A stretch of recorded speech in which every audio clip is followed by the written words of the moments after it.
अस्सलाम वालेकुम नाजरीन, आप देख रहे हैं प्रोग्राम फोकस और मैं हूं पलवशा महमूद। नाजरीन, अगर करेंसी मार्केट के हवाले से बात करें तो डॉलर की कदर में मुसलसल इजाफे का सिलसिला जारी है। डॉलर की कदर बढ़ती जा रही है और रुपए की कदर में गैर यकीनी की सूरत हाल देखी जा रही है। अगर पाकिस्तान स्टॉक मार्केट के हवाले से बात करें तो पाकिस्तान स्टॉक मार्केट में भी उतार चढ़ाव का सिलसिला जारी है।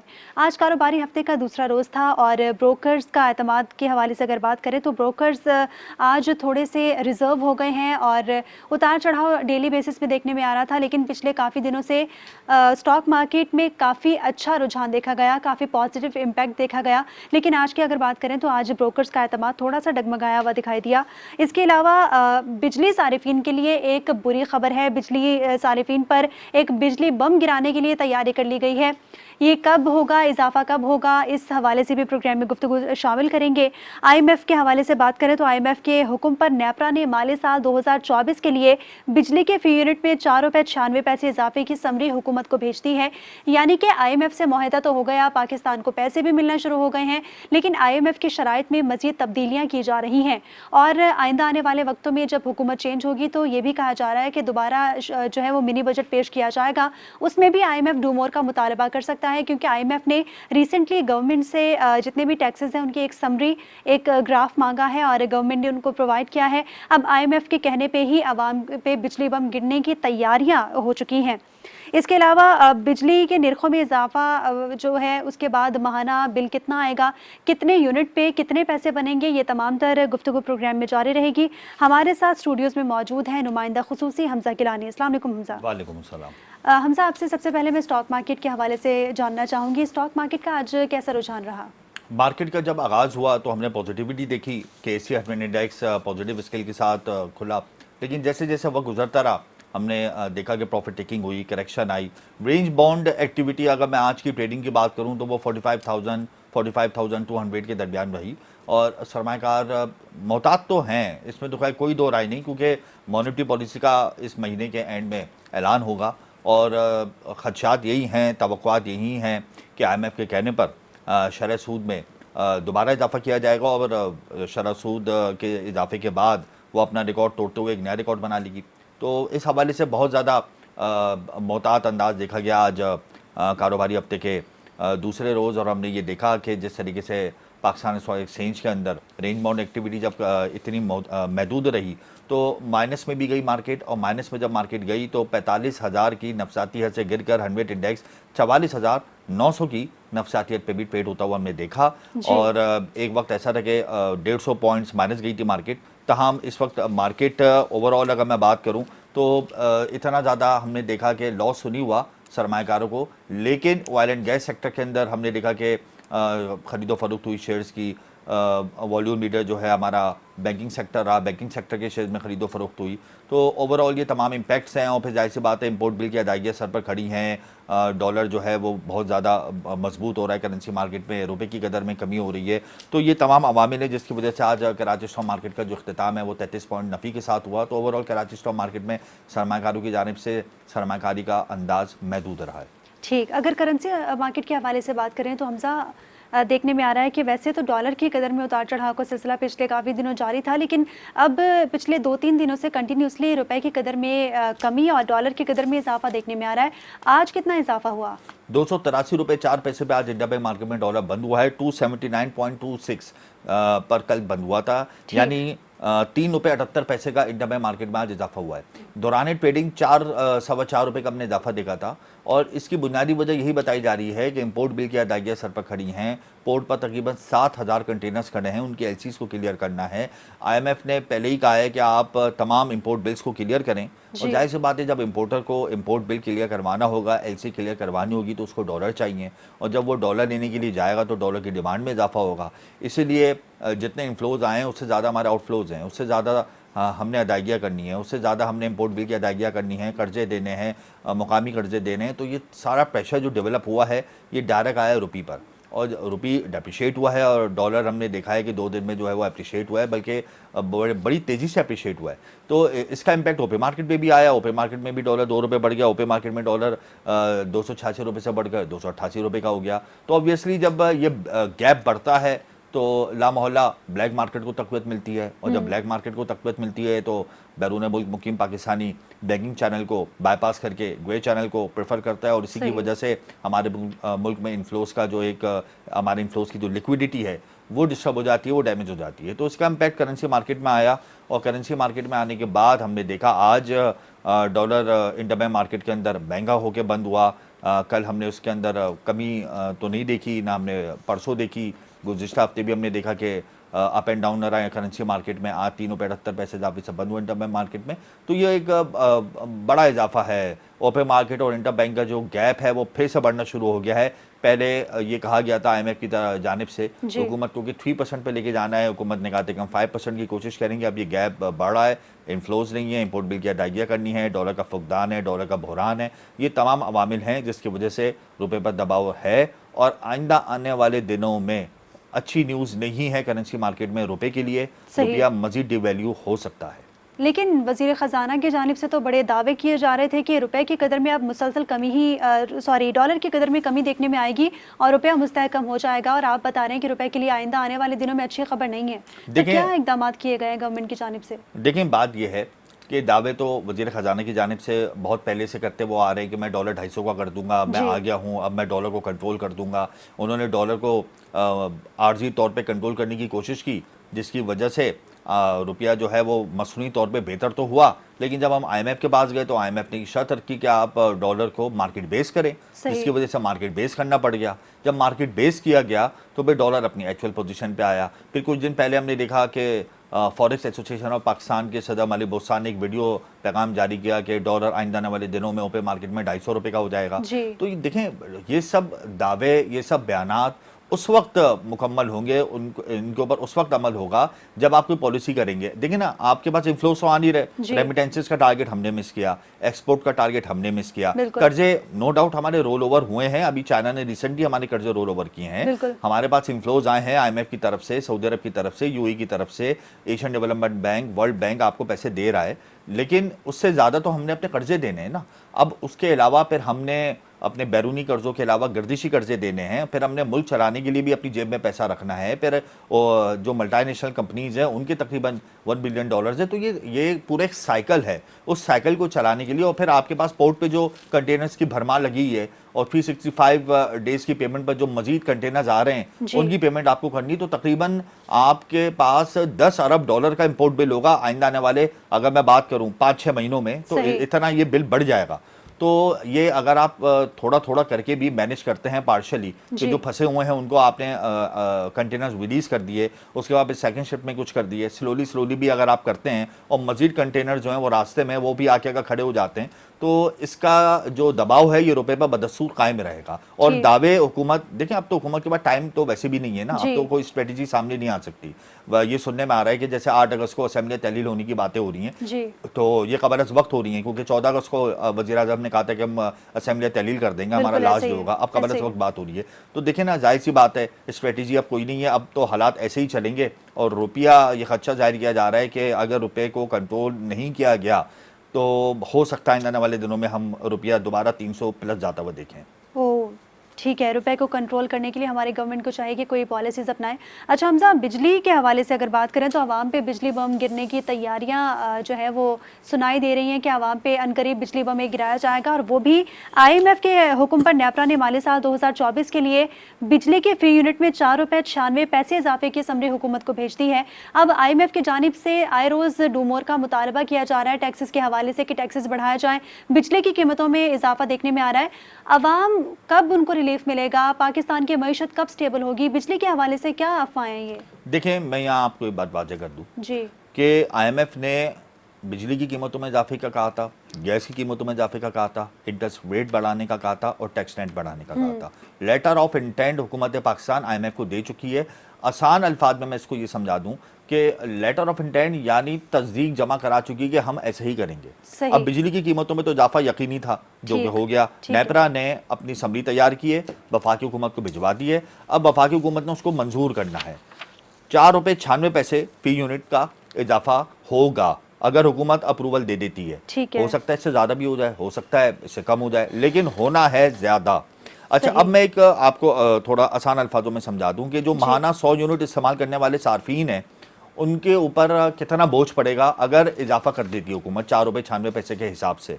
तो बुनियादी टैरिफ अगर 13 रुपये 40 पैसे था 100 रुपये इस्तेमाल करने वाले एक शख्स का, तो वो बढ़कर हो जाएगा 18 रुपये 36 पैसे, यानी सही। एक यूनिट उसको 18 रुपये 36 पैसे का पड़ेगा। सही। और इनका बिल 1,836 रुपये का हो 36 रुपए। जाएगा। जी।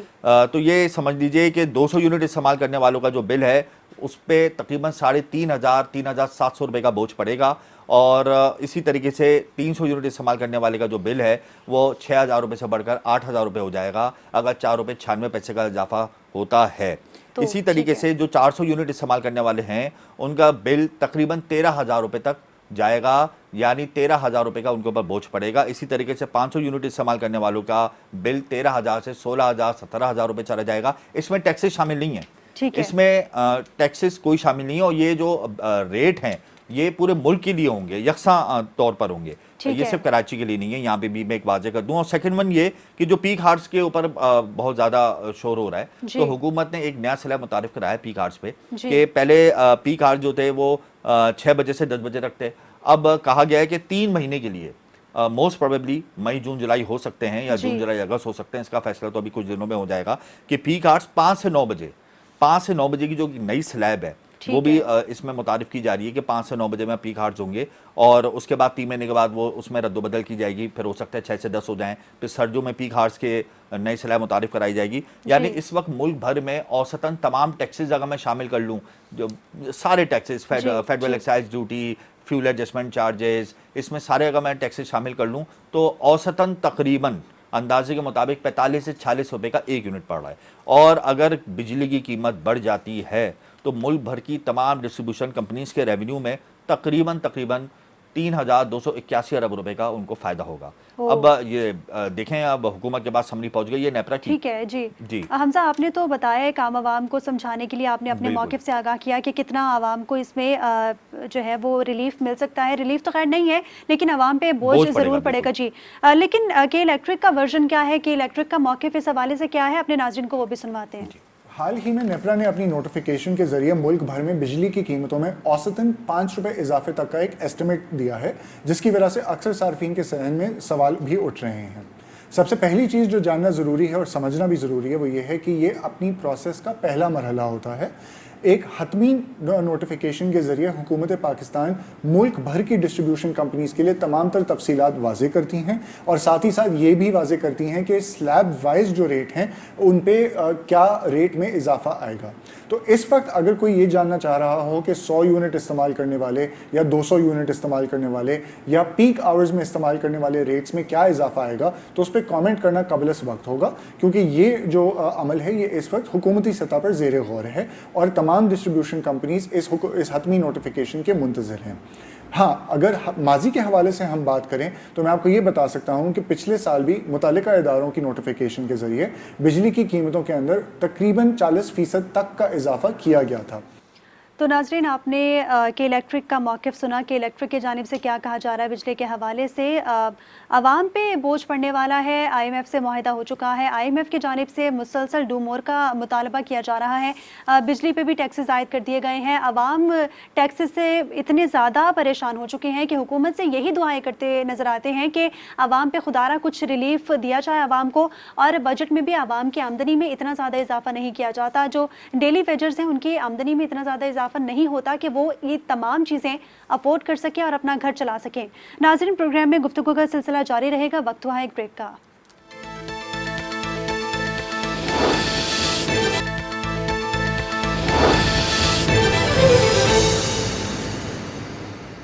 वेलकम बैक नाजरीन। आवाम पे जो बिजली बम गिराने की तैयारियां की जा रही हैं, इसी पे गुफ्तगू जारी थी। हमें इस वक्त ज्वाइन कर चुके हैं मोहम्मद तारिक यूसुफ साहब, सदर है कराची चेंबर ऑफ कॉमर्स के। अस्सलाम वालेकुम तारिक साहब। जी वालेकुम सलाम। तारिक साहब, आपसे ये जानना चाहूँगी कि आवाम पे एक नया जो है ये बिजली बम गिराने की तैयारियां की जा रही हैं। गैस महंगा है, पानी महंगा है, बिजली पे दिन ब दिन इजाफा देखने में आता है। आवाम कैसे सरवाइव करेगी? पाकिस्तान का आगे क्या होने जा रहा है? बिजली के दाम की आप बात कर रही हैं, वो बढ़ गए हैं, 4 रुपए 96 पैसे बढ़ रहे हैं। जी। 1 रुपये 37 पैसे की एक और आवाज है। ये जो भी हो रहा है, इसके रिपरकेशंस क्या होंगे शायद वो कंसीडर नहीं हो रहे। हमने गुज़िश्ता 2 महीने में तकरीबन 15% हमारा बिज़नेस कम हो गया है। मैं जब ये बात कहता हूँ इसका मतलब ये है कि हमारी एक्सपोर्ट्स 15% गिर गई हैं। 15% अगर हमारी एक्सपोर्ट गिर गई हैं, दैट मीन्स हमारी एक्टिविटीज़ कम हो गई हैं। हमारी माशी पहिया 15% कम चला है। हमने डॉलर 15% के हिसाब से कम जनरेट किए हैं। तो अगर ये बिजली के दाम बढ़ते रहेंगे, गैस लो प्रेशर से चलती रहेगी, फॉरेन रेमिटेंस जो है वो 22% फॉल कर चुकी है, अगर वो भी गिरती रहेगी, तो फिर आने वाले वक्तों में जो ये शॉर्टेज डॉलर की है, ये क्या कम होगी या ज़्यादा होगी? ये सवाल ऐसा है जिस पर हर शख्स को गौर करना चाहिए। अगर हमने अपनी इंडस्ट्रियल एक्टिविटीज़ की तरफ तवज्जो न दी, उसके लिए कोई ऐसे सिस्टम ना डिज़ाइन मुतारिफ किए कराए। जी। कि हम अगर वो हमारी प्रायोरिटी में नहीं आएगा, तो फिर हमारे पास हमारी कमाई कम होगी और अगर हमारी कमाई कम होगी, तो हमारे अखराजात हमें मीट करना मुश्किल हो जाएँगे। ये एक बड़ी इम्पोर्टेंट बात है जिसकी तरफ बिल्कुल तवज्जो नहीं दी जा रही है। गैस और बिजली की चोरी हो रही है और वो किसके अकाउंट पे हो रही है? वो जो बिल पे कर रहा है। So we have to understand कि हम किस डायरेक्शन में जा रहे हैं। There are no measures for the enhancement of our business activities. हमें अपनी बिजनेस एक्टिविटीज की तरफ तवज्जो देनी चाहिए। कोई मेजर ऐसा नहीं हो रहा कि टैक्स नेट ब्रॉड हो जाए। जो टैक्स दे रहा है उसी पे बढ़ रहा है। टैक्स बढ़ाए जा रहे हैं, टैक्स नेट नहीं बढ़ रहा। तो अजीब ही एक सूरत हाल है रजिस्टर्ड आदमी की और अनरजिस्टर्ड आदमी की, चाहे वो बिजली के बिल की सूरत में हो या गैस की सप्लाई की सूरत में हो। मैं एक बात आपको और यहाँ अर्ज करना चाहता हूँ कि कराची शहर में हफ्ते में 2 दिन गैस की सप्लाई बंद होती है बिल्कुल। और 2 दिन जो है एक हफ्ते का 30% से ज्यादा होता है। क्या हम हर हफ्ते 30% अपनी प्रोडक्ट जी। अपनी प्रोडक्शन एक्टिविटीज बंद करना अफोर्ड कर सकते हैं? क्या हम ये लॉस बर्दाश्त कर सकते हैं? कोई मेजर्स नहीं लिए जा रहे कंटिन्यूटी की। मगर और जो मगर बकाया तारिक साहब वजीर मुमलिकत बराए पेट्रोलियम मुसद्दिक मलिक साहब तो सुहाने ख्वाब दिखा रहे हैं, कह रहे हैं कि मुस्तकबिल में हम लोग गैस एक्सपोर्ट करेंगे, इंपोर्ट नहीं एक्सपोर्ट करेंगे। उसके अलावा वो ये कह रहे हैं कि रिफाइनरी सेक्टर में बैरूनी सरमाकारी आ रही है, आइंदा आने वाले दिनों में तवानाई बुरहान पर काबू पा लिया जाएगा और आज़रबाईजान से भी MOU साइंस हो रहे हैं, रिफाइनरी सेक्टर के लिए सऊदी अरब UAE से भी साइंस हो रहे हैं, ग्रीन एनर्जी पर जाने की उन्होंने खुशखबरी सुना दी है। और ये जब खुशखबरियाँ सामने आ रही हैं इतनी बड़ी बड़ी, फिर भी सनअतकार मायूस है। बात यह है कि खुशखबरियां यकीनन बहुत खुशाइंद है, लेकिन आज क्या हो रहा है? आने वाले 2 महीने में, आने वाले 6 महीने में क्या होगा? आने वाले 1 साल में क्या होगा? मैं आपसे ये बात पूछना चाहता हूँ कि ये जो है सारे प्रोजेक्ट क्या ये ओवरनाइट लग जाएंगे? क्या हम जो हमारी जो एग्जिस्टिंग एक्टिविटीज हैं उसके सर्वाइवल और उसकी स्मूथ फंक्शनिंग के लिए कोई जिम्मेदारी नहीं लेंगे? मगर तारिक वी साहब हैव अ सीरियस प्रॉब्लम। मगर आप तारिक गौर साहब तो हुकूमत का फरमाएं, कॉन्फिडेंस लेवल तो बड़ा हाई है इस हवाले से। मैं इसको डिनाई नहीं कर रहा। मैं तो ये जो कह रहा हूँ, जो ग्राउंड रियलिटी है कि मेरी फैक्ट्री जो है वो 30% प्रोडक्शन आवर्स लूज कर रही है हर हफ्ते। बिल्कुल। मैं तो ये बात कर रोना रो रहा हूँ। मैं तो इस बात का रोना रो रहा हूँ कि मेरा जो टर्नओवर है वो 30% कम हो गया है, इसलिए कि मैं माल नहीं बना पाया 30%। और अभी that's my problem. Interest rate बढ़ाने की बातें हो रही हैं, स्टेट बैंक मॉनेटरी पॉलिसी का ऐलान करने जा रहा है। क्या मतलब मेजर्स तो यही कहते हैं कि इंटरेस्ट रेट जो है वो दोबारा से बढ़ने जा रहा है IMF की डिमांड के ऊपर, तो अगर दोबारा बढ़ जाता है तो फिर तो ये 30% को आप कहाँ देख रहे हैं? आप खुद अंदाजा लगाएं कि अगर हमारा जो कैपिटल है या हमारे जो स्टॉक्स हैं या हमारी जो कन्वर्जन कैपेसिटी है वो हमारे लिए हुए पैसे के टाइम में 30% का और फर्क पड़ जाएगा, तो आप खुद बताएं ये तो बगैर कहे 30% बढ़ गया है। मैंने अगर 100 टन माल लिया है बिल्कुल। और उसके मैन्युफैक्चरिंग करने में मुझे बजाय 1 के 1.5 महीना लग रहा है, तो मेरी इन्वेस्टमेंट कॉस्ट तो 30 दिन से बढ़ गई ना जनाब। बिल्कुल ऐसा ही है। अच्छा तारिक साहब देखें, आइंदा आने वाले दिनों में जो हडल्स हम देख रहे हैं, टैक्सेस मजीद ऐड ऑन होंगे। अगर हम IMF के पास जाते हैं मजीद पैसों के लिए तो IMF नई शराइत लगाएगा, हो सकता है मिनी बिल लाना पड़ जाए हमें। तो अगर मजीद टैक्सेस ऐड ऑन होते हैं, इंटरेस्ट रेट बढ़ जाता है और जाहिर सी बात है एक्सपोर्ट का हदफ तो हम पहले भी नहीं हासिल कर पाए, इस साल भी हासिल कर नहीं कर पाएंगे। रेमिटेंसेस का हदफ भी हमने खो दिया, इस साल भी हम खो देंगे। तो आप नहीं समझते हैं कि फ्लाइंग कैपिटल हो जाएगा और बड़ी तेज़ी से इनखला जारी है सरमाए का मुल्क से, तो किस तरीके से सर्वाइवल होगा? चैम्बर का इस हवाले से क्या मौक़िफ़ है? सर देखिए, फ्लाइंग ऑफ कैपिटल एक अनदर इशू है। मसला ये है जो कैपिटल ऑलरेडी लगा हुआ है जमीन के अंदर, उसका क्या होगा, उसकी यूटिलाइजेशन प्रॉब्लम है। अगर हमारी एक्सपोर्ट नहीं बढ़ेंगी, अगर हम उसके लिए कोई रेमेडियल मेजर नहीं लेंगे, अगर हम कंसिस्टेंसी नहीं रखेंगे मामलात में, तो ये जो लगा हुआ कैपिटल है इसका रिटर्न नहीं आएगा। इंडस्ट्रीज से बाहर ममालिक में लगने की बातें हो रही हैं, कुछ खतूत लिखे जा रहे हैं कि इंडस्ट्री शिफ्ट करने की बातें की जा रही हैं, इस हवाले से आप क्या कहेंगे? This is unfortunate. लोग अगर इस तरह सोच रहे हैं तो ये बड़ी बदकिस्मती की बात है। एम्प्लॉयमेंट का प्रॉब्लम है हमारे पास। बिल्कुल। हमारे जो ओवरहेड्स हैं, आप हर चीज जो है ना रिलेटेड है आपके वर्किंग आवर्स से। अगर आपके वर्किंग आवर्स ही कम हो जाएंगे, मैं आपसे सीधा सादा सवाल करता हूं कि अगर आपका ऑफिस जो है वो बजाय 8 घंटे के 4 घंटे चले, तो क्या आपका टर्नओवर वही होगा, या आपकी दुकान जो है वो बजाय 12 घंटे चलने के आप 6 घंटे चलाएंगे, तो क्या आपके वही रिजल्ट्स आ जाएंगे? नो, ऑब्वियसली हमारे टारगेट बेस होंगे। Yes, it is very simple. तो मतलब आप नहीं समझते कि आने वाले 6-8 महीनों में कोई बेहतरी होगी, बिजनेसमैन खुशहाल होगा, इसका इम्पैक्ट हमारी इकोनॉमी पे पड़ेगा? आप मायूस हैं या आप समझते हैं कि नहीं, होप है कहीं? मैं गवर्नमेंट से दरख्वास्त भी करूंगा, एक्सपेक्ट भी करूंगा, चाहूंगा भी कि हमारे यहाँ जो गैस और बिजली की चोरी की वजह से जो उसकी कॉस्ट हमारे पर आ रही है, उसकी तरफ तवज्जो दी जाए। द लीकेजेस आर किलिंग अस।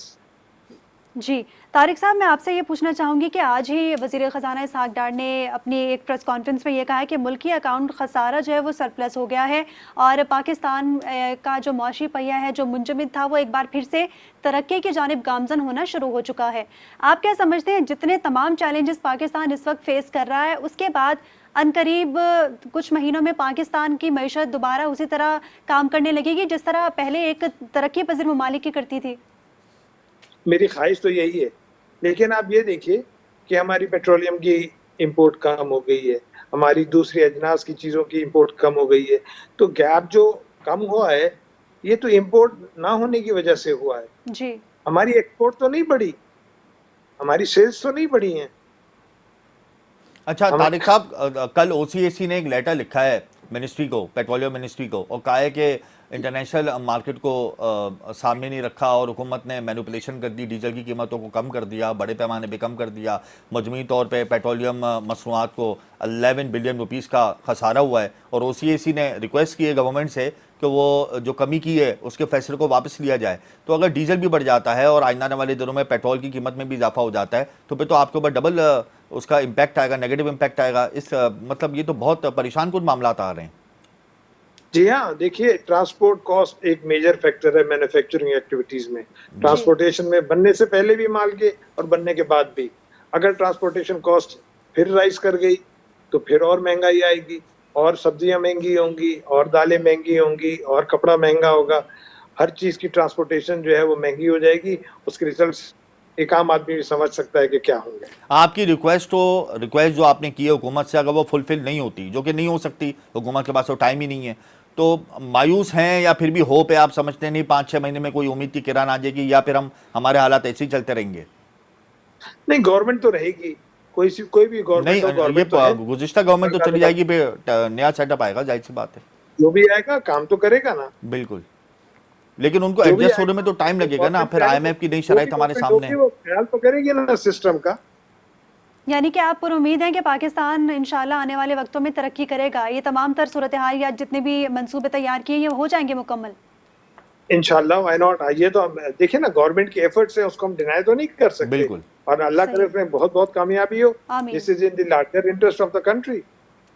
ठीक है, बहुत शुक्रिया आपका मोहम्मद तारिक यूसुफ साहब, सदर हैं आप कराची चैम्बर ऑफ कॉमर्स के, आपने अपना कीमती वक्त दिया। नाज़रीन, तारिक साहब का भी यही कहना था कि हुकूमत को लॉन्ग टर्म पॉलिसीज़ की ज़रूरत है और हुकूमत के जितने भी एफ़र्ट्स हैं वो फ़िलहाल तो रंगलाते हुए नज़र आ रहे हैं, लेकिन इसके साथ साथ अगर मुल्की मईशत का पहिया दोबारा वापस अपनी तरक्की की जानिब गामज़न होता भी है, इसका फ़ायदा फ़िलहाल कुछ वक्त के लिए गरीब आवाम को नहीं होने वाला, क्योंकि मुसलसल चीनी की कीमत में इजाफा हो रहा है, आटे की कीमत में इजाफा हो रहा है। अब रिसेंटली ये अनाउंस किया गया है कि बिजली बम एक और आवाम पे गिरेगा, यानी कि बिजली की कीमतों में इजाफा करने जा रहे हैं।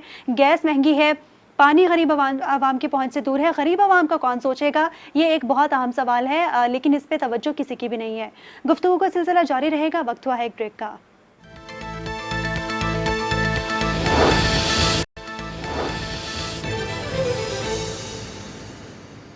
वेलकम बैक नाजरीन, प्रोग्राम में गुफ्तगू का सिलसिला जारी था और हमें इस वक्त ज्वाइन कर चुके हैं नासिर हयात मगू साहब हैं, सनतकार, साबिक सदर FPCCI। सर, बहुत शुक्रिया आपके कीमती वक्त का। आपसे ये जानना चाहूँगी कि रिसेंटली ये ऐलान किया गया है कि बिजली महंगी होगी। एक जानिब तो ऑलरेडी सनती शोबा तबाही के दहाने पे है, बिजली महंगी, गैस महंगी, पानी महंगा, हर एक चीज़ महंगी है। अवाम अलग इससे बहुत ज़्यादा अवाम पे बोझ पड़ चुका है। अगर सनती शोबे के हवाले से बात करें तो बिजली महंगी होने से सनती शोबे पे इसका कितना बोझ पड़ेगा? बहुत शुक्रिया मुझे इनवाइट करने का। जी। बिजली एक बेसिक कंपोनेंट है इंडस्ट्री का, और अगर कोई भी इंडस्ट्री स्टार्ट करनी हो तो पहले बिजली देनी पड़ती है आपको। जहाँ यूटिलिटी का रेट अगर 42 रुपये प्लस टैक्स होगा, वो इंडस्ट्री नहीं चल सकती, चाहे कुछ भी हो जाए। और आपने देखा होगा कि 4 अरब की एक्सपोर्ट कम हुई है पाकिस्तान की लास्ट ईयर, और अब जो सूरत हाल मुझे लग रही है इससे वर्स्ट लग रही है, जी। क्योंकि रेट जो है बिजली के रोज़ चेंज होते हैं। और इनपुट से मेरी आज सुबह बात हो रही थी कई लोगों से, वो तो अपने यूनिट बंद करने की सोच रहे हैं, क्योंकि सस्टेनेबल ही नहीं रहा ये किसी तौर पे इस रेट पे। इनको ये चाहिए था कि बिजली के सेक्टर में रिफॉर्म करते, कोई बिजली की कीमत नीचे लाते, IMF को भी मीट करते, लेकिन रिफॉर्म नहीं करना और वोट डालना, तो इसका मतलब है कि एक इंडस्ट्री बंद होगी तो कई हज़ार लोग बेरोजगार हो जाते हैं। नासिर साहब, बिजली की कीमतों में इजाफे का फैसला IMF की जानिब से ही लिया गया था। IMF से मुआहदा होने के बाद ही IMF ने डूमोर का मुतालबा किया है और तभी बिजली की कीमतों में इजाफा होने जा रहा है। लेकिन IMF को अगर कोई तहफुजात है तो सेक्टर में रिफॉर्म तो करें। जिंदगी भर तो सबसे महंगी बिजली पाकिस्तान में नहीं हो सकती है ना। कोई चीज़ दुनिया में अगर 20 रुपए की है तो हमारे 40 रुपए की जब होती है, जिसमें कोई ना कोई कहीं फॉल्ट है। अगर आप रिफॉर्म नहीं करेंगे तो उसके बाद IMF तो ये कहेगा आप बिजली महंगी करो, क्योंकि IMF की डिमांड होती है कि इतना रेवेन्यू आप जनरेट करें। उनका ये डिमांड नहीं होती कि बिजली महंगा करें, पेट्रोल महंगा करें। वो एक जी। सर्टन अमाउंट है जो आपको जमा करना चाहिए एज ए गवर्नमेंट। तो ये उसको सबसे आसान काम होता है, बिजली और पेट्रोल में उसमें नहीं तो प्राइस चेंज कर देते हैं। नासिर साहब तो ये रिफॉर्म इससे इंडस्ट्री नासिर जो साहब है, देखें, रिफॉर्म्स की अगर आपने हमारी बात 4 की, बिलियन की बिल्कुल एक्सपोर्ट अच्छी इस साल बात कम की। हुई है, नासिर तो साहब अगले आपको साल आवाज़ आ इससे भी रही है ज़्यादा मेरी? हो जाएगी। अच्छा नासिर साहब, आपने रिफॉर्म्स की बात की, आप कह रहे थे कि IMF को रिफॉर्म्स करने चाहिए अगर वो कीमतें बढ़ाने का कह रहा है। रिफॉर्म्स तो हमारी गवर्नमेंट ऑफ पाकिस्तान को भी करने चाहिए ना। अगर IMF कहता है कि आप टैक्सेस कलेक्ट करें, तो हमारी गवर्नमेंट कह देती है कि हम पेट्रोल की कीमतों में इजाफा कर देते हैं, बिजली और गैस की कीमतों में इजाफा कर देते हैं। टैक्स चोरी हो रहा है, उसकी रोकथाम के लिए कोई रिफॉर्म्स नहीं किए जाते। एग्रीकल्चर सेक्टर के ऊपर टैक्स नहीं लगाए जाते, उसके लिए कोई रिफॉर्म्स नहीं आते। तो बहुत सारी ऐसे हमारे डिपार्टमेंट्स हैं जहाँ पे हम अपना टैक्स जनरेट कर सकते हैं। हुकूमत भी तो रिफॉर्म्स IMF के सामने रखे, ताकि इसका जो बोझ है ना वो आप पर पड़े ना आवाम पर पड़े। तो आप नहीं समझते कि हुकूमत की भी कोई ना कोई गलतियां हैं, लैकिंग है? देखिए, बात ये है, जब दुनिया में हम कोई चीज़ बेचने जाते हैं, T-शर्ट जब बेचते हैं या बेडशीट बेचते हैं, तो वो दुनिया से कंपेयर करते हैं। उनको पता है कि ये दुनिया में इसकी कॉस्ट ऑफ प्रोडक्शन में ज़्यादा फर्क नहीं है। उसकी वजह ये है कि उनके यहाँ बिजली सस्ती है, उनके यहाँ टैक्सेस का सिस्टम अच्छा है। हमारे यहाँ तो कोई रिफॉर्म नहीं है, ना टैक्स कलेक्शन में, ना यूटिलिटीज़ में, किसी चीज़ में कोई रिफॉर्म नहीं है। इसलिए हमने 30,000 आदमी FBI में रखे हुए हैं, जिसकी कोई हमें ज़रूरत नहीं है, और टैक्स रिफॉर्म नहीं है। देखें, मैंने उनको ये कहा था कि जितने भी लोग बिजली ले रहे हैं, जी। चाहे इंडस्ट्रियल या कमर्शियल, उनको आप रजिस्टर करें। आप एक एप्लीकेशन बनाएं, हर बापडा बनाएं, KESC बनाएं, कि जिसको बिजली लेनी है वो आके रजिस्टर हो। और वो रजिस्टर वही हो सकता है जिसने कोई टैक्स पे करता है। FBR का वो टैक्स पेयर है। इन्होंने कोई चीज़ की नहीं है।